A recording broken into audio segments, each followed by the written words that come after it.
Okay, great stuff. Let's look at question, the next question. So it says here, which of the following statements are usually considered to be true for variable costs? Remember, we talked about behavior, how costs behave, right? And we said that the whole idea is to look at output and the cost.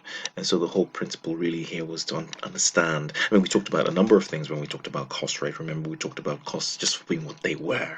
So the elements of costs. So direct, indirect costs we can actually see in the product, and we have indirect costs, which are our overheads, if you like. And so there was some sort of correlation where direct costs, if you have direct materials, and labor tended to be variable costs, if you like, increasing with output, and indirect costs tended to be fixed. So this was the behavior, and generally one of the core um, um, functions of management accounting is control. So you really cannot control what you um, which you where you can't understand the behavior. Understanding behavior is critical to control. So this is what it's talking about. So the argument here, if you remember, we talked about fixed costs being fixed over our output. So those are fixed costs. And then, of course, we had our variable costs, which we argued that increased.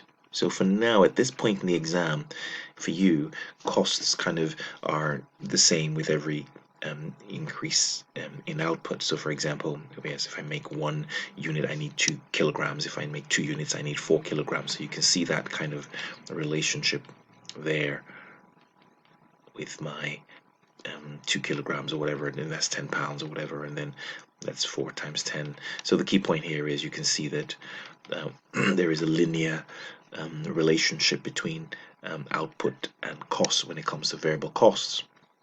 So a fixed cost here would typically something like rent, which doesn't change over output.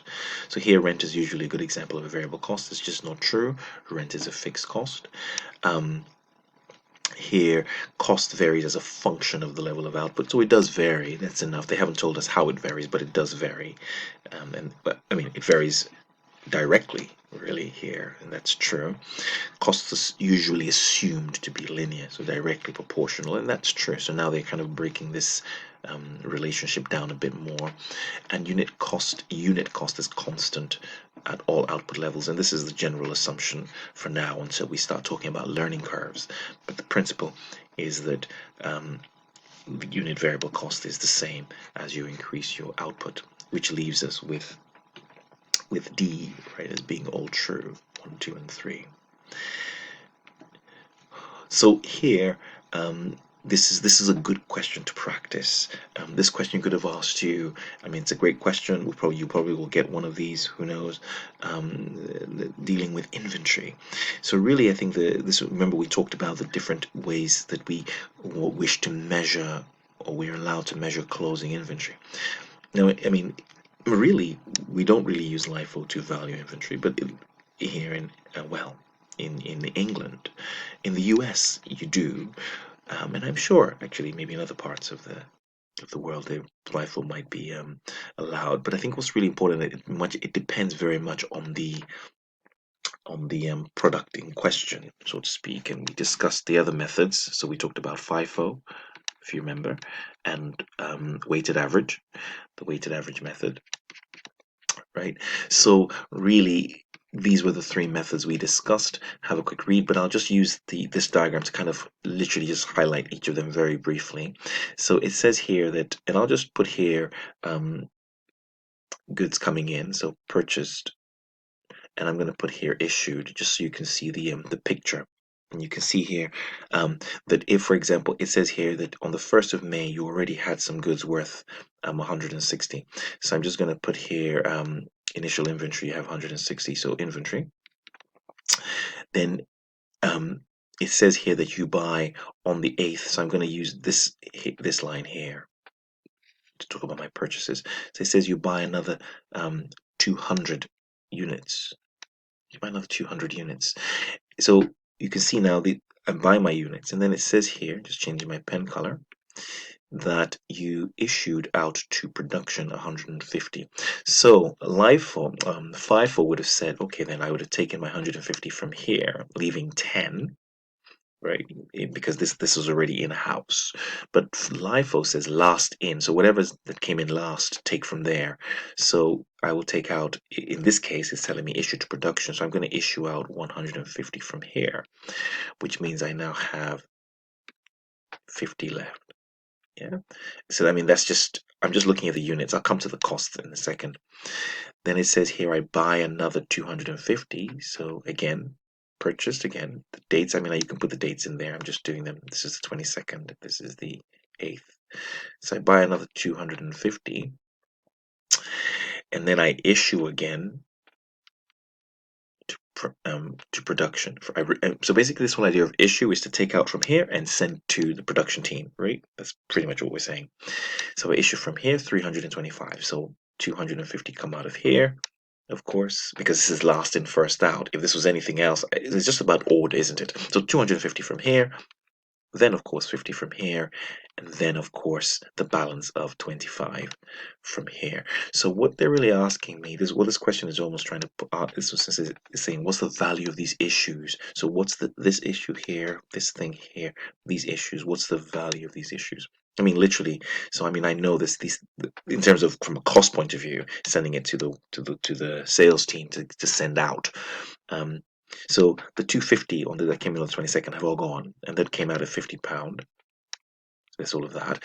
That's these two have come out from that 200 here. So this is all at 48, right? And this 25 basically has come out of this 160, and I'm told this 160 were valued at this. So what I need to do is to sort of find out what the value of each of those were. So do the 7,520 divided by 160. Just do that very quickly. I've gone over my 5-minute sort of breakout. 7,520 divided by 160. This is 47.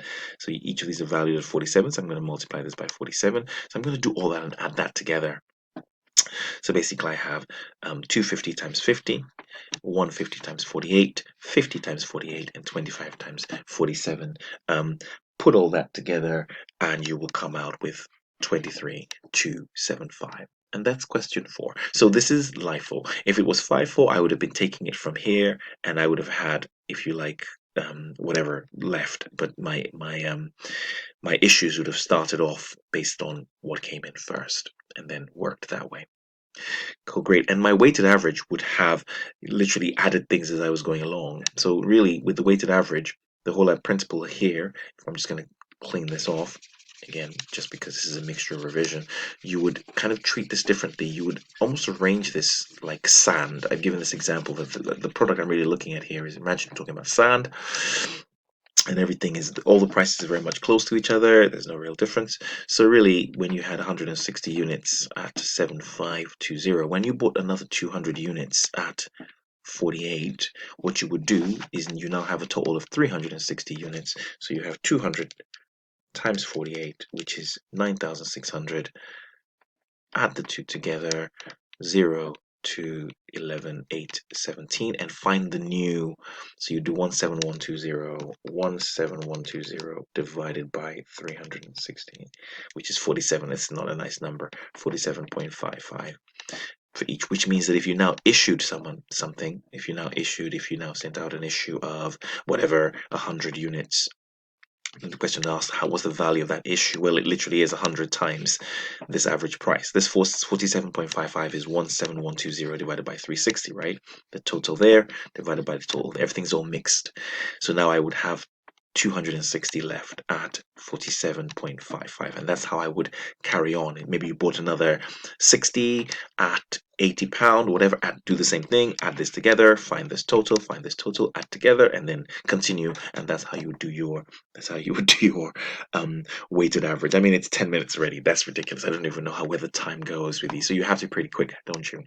Great. So that's question 3 and 4.